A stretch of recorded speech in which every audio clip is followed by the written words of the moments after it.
بسم اللہ الرحمن الرحیم وبہ نستعین سبحانک لا علم لنا الا ما علمتنا انک انت العلیم الحکیم الحمد للہ رب العالمین والصلاة والسلام علی سید المرسلین وعلی آلہ وصحبہ اجمعین ومن تبعہم بإحسان الی یوم الدین اعوذ باللہ من الشیطان الرجیم بسم اللہ الرحمن الرحیم آمن الرسول بما انزل الیہ من ربہ والمؤمنون کل آمن باللہ وملائکتہ وکتبہ ورسلہ لا نفرق بین احد من رسلہ وقالوا سمعنا واطعنا غفرانک ربنا والیک المصیر۔ ناظرین کرام، ہم لوگوں کی گفتگو ایمان کی بنیادوں میں سے بنیاد نمبر 2 یعنی دوسری بنیاد فرشتوں پر ایمان سے متعلق جاری ہے۔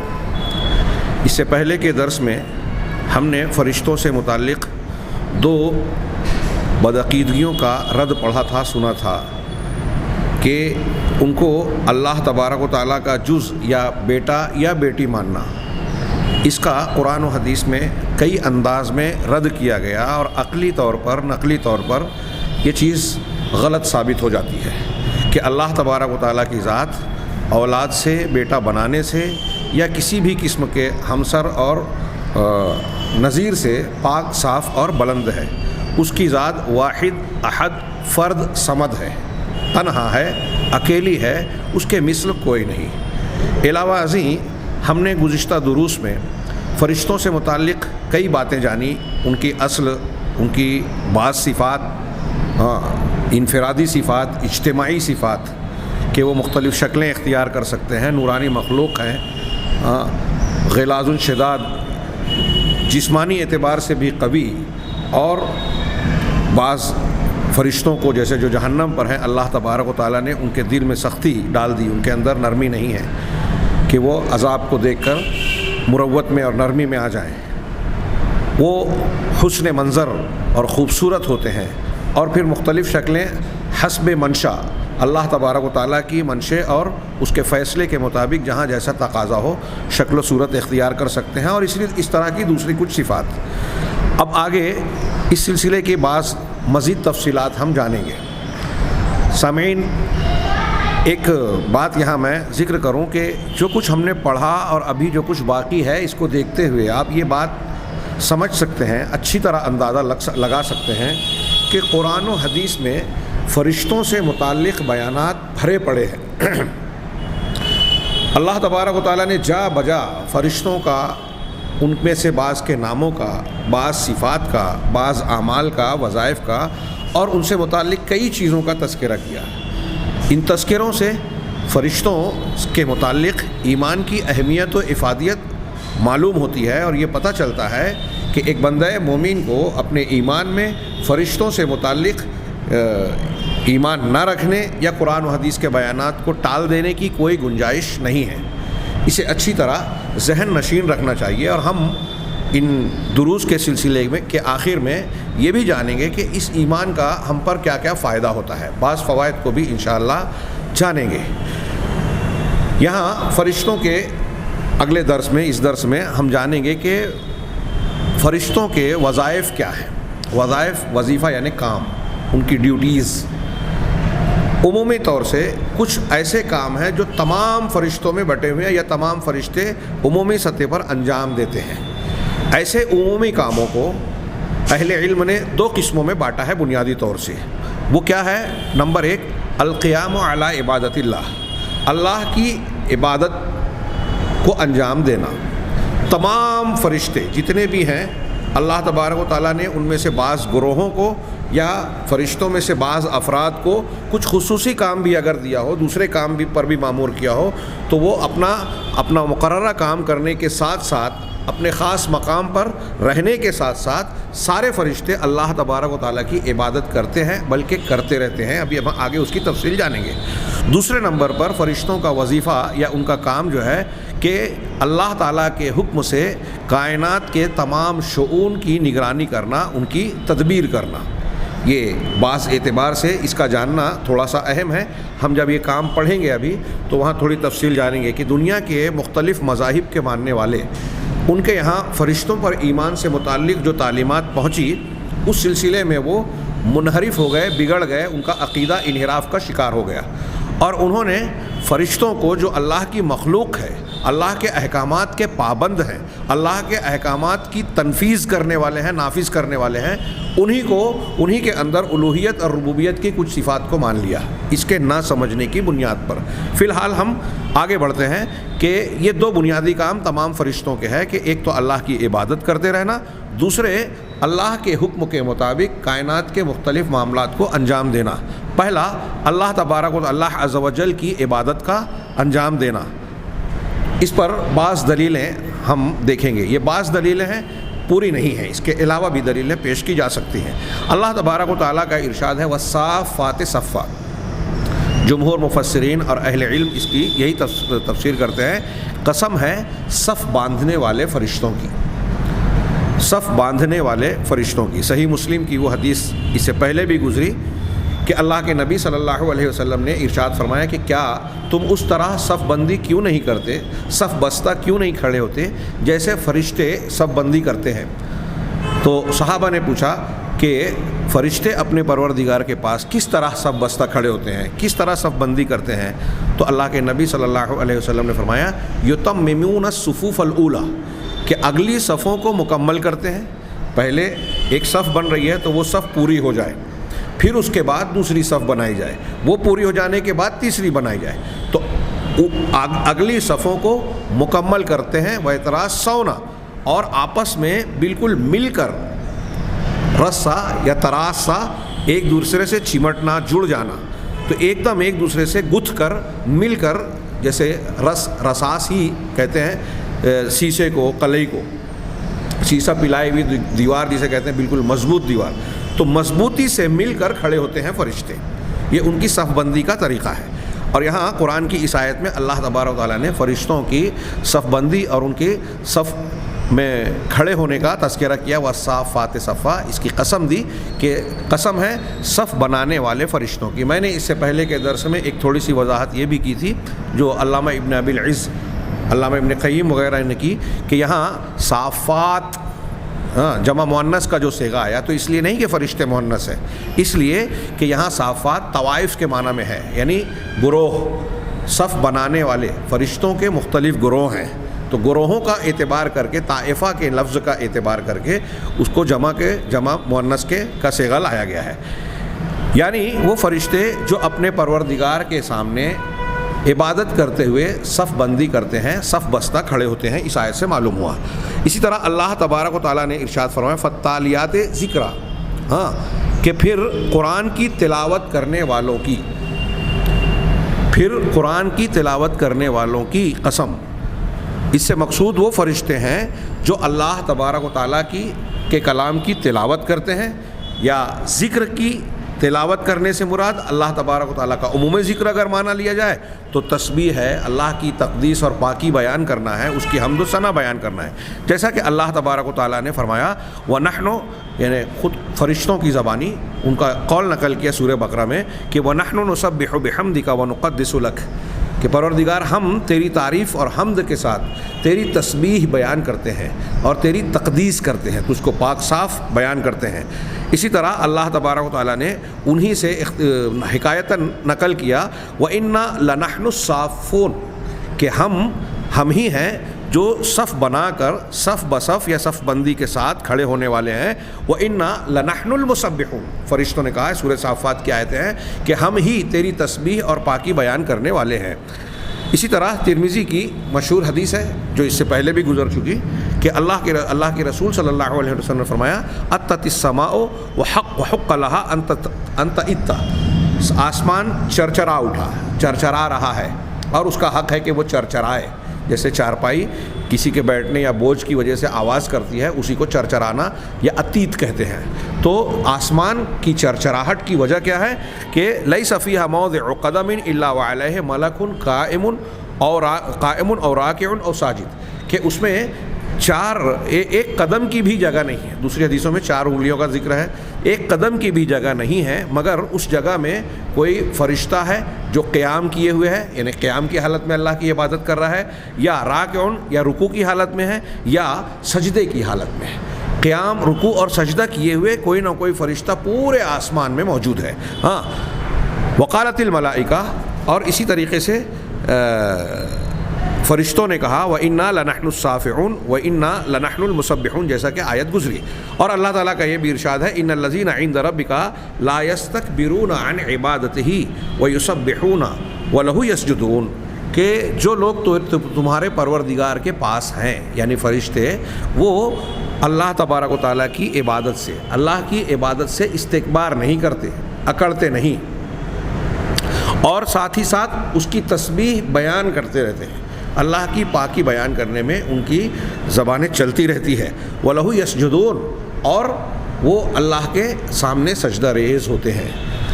یہ قرآن کی آیت ہے. اسی طرح اللہ تعالیٰ کا یہ بھی ارشاد ہے وَمَنْ عِنْدَهُ لَا يَسْتَكْبِرُونَ عَنْ عِبَادَتِهِ وَلَا يَسْتَحْسِرُونَ يُسَبِّحُونَ اللَّيْلَ وَالنَّهَارَ لَا يَفْتُرُونَ، کہ جو اللہ کے پاس ہیں یعنی فرشتے، وہ اللہ کی عبادت سے استکبار نہیں کرتے، اکڑتے نہیں، اور اس عبادت سے تھکتے نہیں. لا یستحسرون، استحسرہ معنی ہوتا ہے تھکنا، تھکتے نہیں. یسبحون اللیل والنہار، رات اور دن اللہ کی تسبیح میں لگے رہتے ہیں، تسبیح بیان کرتے رہتے ہیں. لا یفترون، اس سے رکتے نہیں ہیں، اس میں گیپ نہیں پیدا کرتے. فترہ دو چیزوں کے درمیانی وقفے کو کہتے ہیں. تو ان کی تسبیح اور تحلیل میں، ان کی عبادت میں وقفہ نہیں آتا، فترہ نہیں آتا، یعنی اس میں رکاوٹ نہیں ہوتی، نہ تھکتے ہیں نہ رکتے ہیں.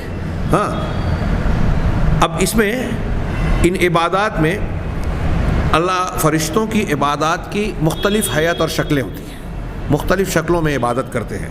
اس کی کچھ تفسیر بیان کی یہاں کہ انہم لا یستکبرون، ان کی حیت اور صفات جو بیان کی کہ وہ لوگ تھکتے نہیں ہیں، اکڑتے نہیں ہیں، یعنی اللہ تبارک و تعالیٰ کے سامنے خشوع اور خضوع، عاجزی اور انکساری بھرپور انداز میں اختیار کرتے ہیں. جیسا کہ اللہ تبارک و تعالیٰ کا ارشاد ہے کہ لن یستنکف المسیح ان یکون عبدا للہ والملائکۃ المقربون، کہ مسیح علیہ السلام، حضرت عیسیٰ علیہ السلام نے اپنے آپ کو اللہ تبارک و تعالیٰ کی عبادت سے بڑا نہیں سمجھا، اس میں عار محسوس نہیں کیا کہ میں کیوں کروں، ہاں میرے لیے اس میں کوئی بے عزتی کی بات ہے، نہیں، یہ تو ان کی عزت کی چیز تھی. تو عیسیٰ مسیح کے ساتھ ساتھ اللہ تعالیٰ نے والملائکۃ المقربون، مقرب فرشتوں کا بھی ذکر کیا، یعنی وہ بھی اللہ تبارک و تعالیٰ کے سامنے سراپا عاجزی اور انکساری بن کر رہتے ہیں. اور یہی دراصل اللہ کے سامنے جھک جانا، اس کے سامنے ذلت و عاجزی اختیار کرنا، یہی عبادت کی اصل حقیقت اور روح ہے. دوسری ایک صفت بتائی ان کی حیت میں، عبادات کی حیت میں، کہ وہ لوگ لا یستحسرون اے لا ینقطعون عن عبادت اللہ ابدا. استحسرہ کا معنی میں نے ابھی بتایا اردو زبان میں تھکنا. انہوں نے کیا تشریح کہ کبھی بھی اللہ کی عبادت سے منقطع نہیں ہوتے، اس کا سلسلہ نہیں روکتے، ہر وقت میں وہ اللہ کی عبادت کرتے رہتے ہیں اور ہر حالت میں کرتے رہتے ہیں. ہاں جیسے اللہ تعالیٰ کا یہ فرمان جو اگلی آیت کا ٹکڑا ہے یسبحون اللیل والنہار لا یفترون، یعنی اللہ تبارک و تعالیٰ کی عبادت سے تھک کر، اکتا کر رکتے نہیں. تیسری بات جو ان کی عبادت کی حیت یا شکل بتائی قرآن اور حدیث نے کہ لا یصیبہم ملل، کہ ان کو اکتاہٹ لاحق نہیں ہوتی. چنانچہ اللہ نے فرمایا یسبحون اللیل والنہار لا یسأمون، کہ وہ رات اور دن اللہ تبارک و تعالیٰ کی عبادت کرتے رہتے ہیں اور وہ اکتاتے نہیں ہیں. یعنی ان کو اکتاہٹ کی وجہ سے، اکتاہٹ ایک آدمی کے مزاج میں ہوتی ہے، تھکن جسم میں ہوتی ہے. تو ان دونوں آیتوں کو جو ہم نے ابھی پڑھا کہ لا یستحسرون اور لا یفترون، اور اس کے بعد جو ہے لا یسأمون، ہاں نہ وہ تھکتے ہیں، نہ رکتے ہیں، نہ اکتاتے ہیں، تینوں لفظوں کا میں نے ترجمہ کیا. اس کا حاصل کیا نکلا کہ عبادت سے حصی اور معنوی کسی بھی قسم کی تھکاوٹ انہیں نہیں روکتی، یعنی نہ اندر انہیں اکتاہٹ ہوتی ہے مزاج میں معنوی طور پر، نہ جسمانی طور پر حصی اعتبار سے ان کو تھکن اور تعب لاحق ہوتا ہے کہ اس کی وجہ سے وہ عبادت سے رک جائیں. ان کے اندر ایسی کوئی بات نہیں ہے. یہاں میں آگے بڑھتے ہوئے یہ بیان کرتے ہیں کہ انواع العبادہ التی یؤدیھا الملائکہ، عبادت کی وہ قسمیں جسے فرشتے انجام دیتے ہیں. اس کو بیان کرنے سے پہلے میں تذکرہ کروں جو شاید یہاں سلسلے میں نہ ہو، فرشتوں کی ایک صفت سے متعلق بات ہو کہ ان کی پاکیزگی کا ایک معاملہ یہ بھی ہے کہ فرشتے اس گھر میں داخل نہیں ہوتے جس میں کتا ہو یا تصویر ہو۔ یہاں جو ہمارے سامنے بخاری مسلم کی ایک حدیث ہے، اس میں ان دونوں چیزوں کا ہی تذکرہ ہے۔ بعض دوسری روایات میں گھنٹی، بے نمازی اور زانی وغیرہ کا بھی تذکرہ ہے کہ جن گھروں میں یہ چیزیں ہوگی، بے نمازی کوئی ہوگا، ہاں گھنٹی کی آواز ہوگی، وہاں فرشتے داخل نہیں ہوتے۔ یا جو ہمارے سامنے حدیث ہے بخاری مسلم کی حضرت ابو طلحہ، وہ کہتے ہیں کہ میں نے رسول اللہ صلی اللہ علیہ وسلم کو کہتے ہوئے سنا، لا تدخل الملائکۃ بیتا فیہ کلب ولا صورۃ التماثیل، کہ فرشتے اس گھر میں داخل نہیں ہوتے جس میں کتا ہو یا شکل و صورت والی تصویر ہو۔ تماثیل ڈھانچے کو کہتے ہیں یا بت کو، مجسمے کو کہتے ہیں جس کی شکل و صورت تراشی گئی ہو۔ صورت یعنی ڈھانچے کی شکل و صورت ہو، اس میں فرشتے داخل نہیں ہوتے۔ ہاں یہ گویا فرشتوں کا ایک وصف بیان کیا۔ ابھی ہم آگے پڑھیں گے، ہاں آگے ایک بحث آئے گی کہ کیا کسی گھر میں اگر یہ شکل و صورت والے فرشتے ہوں یا تصویریں ہوں یا کتا ہو، تو کیا اس کے کاندھے پر موجود کرامن کاتبین جو اس کے نامہ اعمال لکھتے ہیں، ہاں یا دوسرے محافظین ہیں، کیا وہ بھی اس کے ساتھ نہیں ہوتے؟ یا جن مقامات پر کہا گیا کہ وہاں فرشتے داخل نہیں ہوتے، تو کیا وہاں بندے کو اکیلا چھوڑ دیا جاتا ہے؟ یہاں مجھے جواب دینے سے پہلے ایک لطیفہ یاد آ رہا ہے، تاریخی حقیقی۔ اپنے بعض علماء اور اساتذہ سے ہم نے سنا کہ شاہ اسماعیل شہید رحمہ اللہ نے دلی کی جامع مسجد میں یا اپنے مقام پر ایک مرتبہ خطبہ دیا اور اس میں یہ حدیث بیان کی کہ فرشتے اس گھر میں داخل نہیں ہوتے جس میں تصویر ہو، کتا ہو، اور یہ چیزیں ہوں۔ تو خطبے کے بعد، جمعہ کی نماز سے فارغ ہونے کے بعد، ایک صاحب نے ان سے ملاقات کی اور کہا کہ شیخ آپ کا یہ خطبہ سننے کے بعد میں نے فیصلہ کیا ہے کہ میں اپنے گھر میں کتا بھی رکھوں گا، تصویر بھی رکھوں گا اور یہ ساری چیزیں رکھوں گا۔ تو کہا کیوں؟ کہا آپ نے بتایا کہ فرشتے ایسے گھر میں داخل نہیں ہوتے، تو جب میں اپنے گھر میں یہ چیزیں رکھوں گا اور گھر میں ہی رکا رہوں گا تو ملک الموت آئے گا ہی نہیں، میری روح قبض کر پائے گا ہی نہیں اور میں زندہ رہوں گا، مجھے موت نہیں آئے گی۔ شاہ اسماعیل نے رحمہ اللہ مسکرا کر کہا، جواب دیا کہ جیسی نیت ویسی برکت، جیسی روح ویسے فرشتے۔ آپ کی روح اگر غلط ہے، ہاں گناہ گار ہے، تو آپ کے لیے عذاب والے یا بھیانک فرشتے آئیں گے، یہ نہیں ہو سکتا۔ تو یہاں دراصل شاہ اسماعیل کے اس جواب میں، پرلطف جواب میں، ایک علمی جواب بھی پوشیدہ ہے جو علماء نے بیان کیا ہے۔ ہم آگے کتاب میں پڑھیں گے کہ کرامن کاتبین یا دوسرے وہ فرشتے جو مامور ہیں اس بات پر کہ بندے کے ایک ایک معاملے کو، ایک ایک کام کو لکھیں، وہ اس سے الگ نہیں ہوتے۔ رحمت کے فرشتے ایسے گھروں میں داخل نہیں ہوتے۔ رحمت کے فرشتے جو انسان کے لیے رحمت کا باعث ہوتے ہیں، ان کے لیے دعائے خیر کرتے ہیں اور دوسرے خیرات کا سبب بنتے ہیں۔ اس لیے رحمت کے اور ان فرشتوں کو جو بندے کو شیاطین سے، بلاؤں سے بچاتے ہیں، محافظین ہیں، وہ بھی رہتے ہیں، اللہ کی مشیت سے جتنا اللہ کے حکم ہوتا ہے بچاتے ہیں۔ اگر بندہ نیک صالح ہو اور ان آداب کا لحاظ رکھے تو وہ محافظین موجود ہوتے ہیں اور پھر دوسری بلاؤں کے ساتھ ساتھ جن، شیطان، آسے وغیرہ کی چیزوں سے بھی تحفظ کا کام انجام دیتے ہیں۔ لہٰذا اگر کسی کے گھر میں آسیب ہو تو وہ بھی اس بات کا لحاظ کرے کہ ہم وہ کام اپنے گھر میں نہ کریں جس کی وجہ سے رحمت کے فرشتے ہمارے گھروں میں نہیں آتے۔ اگر رحمت کے فرشتوں کا ورود اور دخول آپ کے گھر میں جاری ہے تو توقع ہے کہ شیاطین الجن، جن کے ذریعے سے جادو، ٹونے اور آسیب وغیرہ کے اثرات ہوتے ہیں، اس سے بھی آپ محفوظ رہیں گے۔ بہرحال یہاں ہم آگے بڑھتے ہیں کہ عبادت کی مختلف قسمیں جس کو فرشتے انجام دیتے ہیں۔ سب سے پہلی چیز نماز۔ فرشتے نماز بھی پڑھتے ہیں۔ اس پر اسراء و معراج کی لمبی چوڑی حدیث جس میں نبی کریم صلی اللہ علیہ وسلم نے بیت المعمور کا تذکرہ کیا، اور اس سے پہلے وہ روایت گزر چکی جو بخاری، مسلم اور دیگر کتابوں میں بھی ہے کہ اللہ کے رسول صلی اللہ علیہ وسلم کے سامنے جب بیت المعمور آیا تو انہوں نے حضرت جبرائیل سے سوال کیا کہ یہ کیا ہے؟ تو آپ نے فرمایا ھذا البیت المعمور، یہ البیت المعمور ہے جس کا تذکرہ سورہ طور کی ابتدائی آیتوں میں بھی موجود ہے۔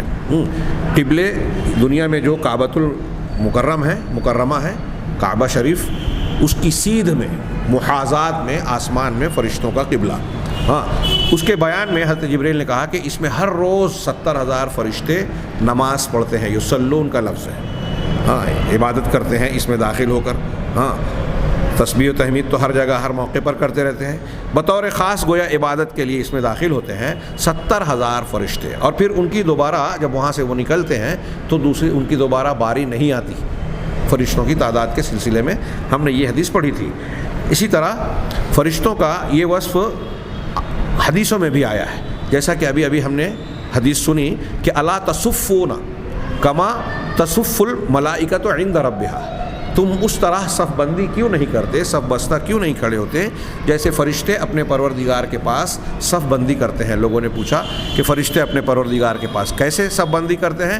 تو کہا کہ پہلے اگلی صفوں کو مکمل کرتے ہیں اور بالکل مل کر ایک دوسرے سے چمٹ کر کھڑے ہوتے ہیں. یہ صحیح مسلم کی حدیث ہے. اسی طرح آسمان میں کہ چرچرانے والی حدیث وہ بھی میں نے ابھی بیان کی, ابھی گزری کہ آسمان ان کے سجدہ رکوع کرنے کے مقامات سے بھرا پڑا ہوا ہے اور اسی وجہ سے آسمان چرچراتا ہے.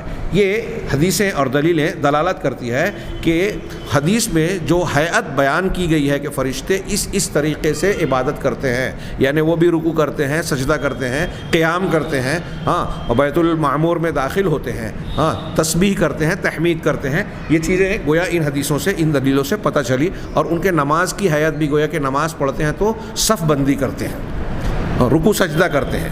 یہ حیتیں, یہ شکلیں معلوم پڑی. دوسری بات, اللہ تبارک اور اللہ عز و جل کا ذکر. فرشتوں کا ایک دوسرا کام بتایا, یعنی عبادت کی قسم جو فرشتے انجام دیتے ہیں.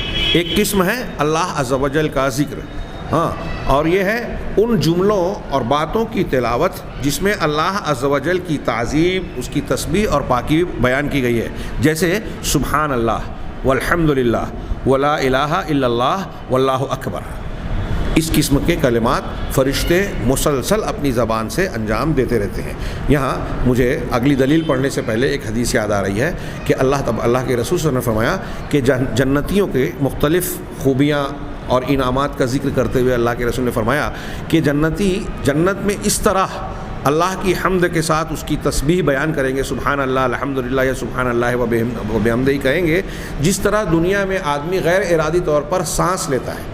تو انسان کا عمل تنفس, سانس لینے کا عمل, جس طرح ہم سو رہے ہوں, جاگ رہے ہوں, کہیں بھی ہوں, غیر ارادی طور پر خود بخود جاری ہے, ایسے ہی جنت میں اہل جنت بغیر کسی ارادے کے, یعنی مسلسل بغیر کسی رکاوٹ کے تسبیح تحمید بیان کرتے رہیں گے. یہ حدیث بھی انشاءاللہ آئندہ بعض بحث میں آئے گی, ہم وہاں اس پر گفتگو کریں گے. تو اللہ تبارک و تعالیٰ نے کا ارشاد ہے فالتالیات ذکرا, میرے ذکر کی تلاوت کرنے والے. ہاں وَإِنَّا لَنَحْنُ الصَّافُّونَ وَإِنَّا لَنَحْنُ الْمُسَبِّحُونَ. یہ آیتیں پیچھے گزر چکی کہ فرشتے خود کہتے ہیں کہ ہم ہی صف بندی صف بستہ کھڑے ہونے والے ہیں اور ہم ہی تیری تسبیح اور پاکی بیان کرنے والے ہیں. اسی طرح اللہ تعالیٰ کا یہ ارشاد إِنَّ الَّذِينَ عِندَ رَبِّكَ لَا يَسْتَكْبِرُونَ عَنْ عِبَادَتِهِ وَيُسَبِّحُونَ وَلَهُ يَسْجُدُونَ. یہ بھی آیت گزر چکی ابھی اسی درس میں. اللہ تعالیٰ کا یہ بھی ارشاد ہے کہ فرشتے کہتے ہیں وَنَحْنُ نُسَبِّحُ بِحَمْدِكَ وَنُقَدِّسُ لَكَ. اور اللہ تعالیٰ کا ارشاد ہے وَيُسَبِّحُ الرَّعْدُ بِحَمْدِهِ کہ اللہ تبارک و تعالیٰ کی حمد کے ساتھ رعد یعنی بجلی کی کڑک یا رعد نامی فرشتہ اللہ کی تسبیح بیان کرتا ہے. اسی طریقے سے قرآن و حدیث میں ان بعض الفاظ کا بھی ذکر ہے جس کے ذریعے سے فرشتے ذکر کرتے ہیں. جیسے ان کا یہ کہنا سبحانکا, اللہ تعالیٰ کو خطاب کر کے یا اللہ تعالیٰ کی عبادت کرتے ہوئے تسبیح بیان کرتے ہوئے وہ کہتے ہیں سبحانکا, تو پاک ہے. ہاں اس پر دلیل کیا ہے؟ فرشتوں نے کہا سبحانکا لا علم لنا الا ما علمتنا انک انت العلیم الحکیم. سورہ بقرہ کی وہ آیت. جب انہوں نے آدم کی تخلیق کے سلسلے میں اللہ تعالیٰ سے کلام کیا, سوال کیا, استفسار کیا, اور پھر اس کے آگے جو بات چیت ہوئی تو اسی میں فرشتوں کا یہ قول نقل کیا گیا ہے کہ وہ کہتے ہیں تو پاک ہے سبحانکا. اسی طریقے سے اللہ تعالیٰ کا یہ نقل کیا کہ فرشتے کہتے ہیں سبحانکا انت ولینا من دونہم, تو پاک ہے پروردگار, ان کے علاوہ تو ہمارا ولی, ہمارا نگراں ہے. ہاں جن معبودوں کو یہ پوج رہے ہیں کوئی اور نہیں ہے تیرے علاوہ. اسی طریقے سے وہ تسبیح کے ساتھ حمد بھی کہتے ہیں سبحانکا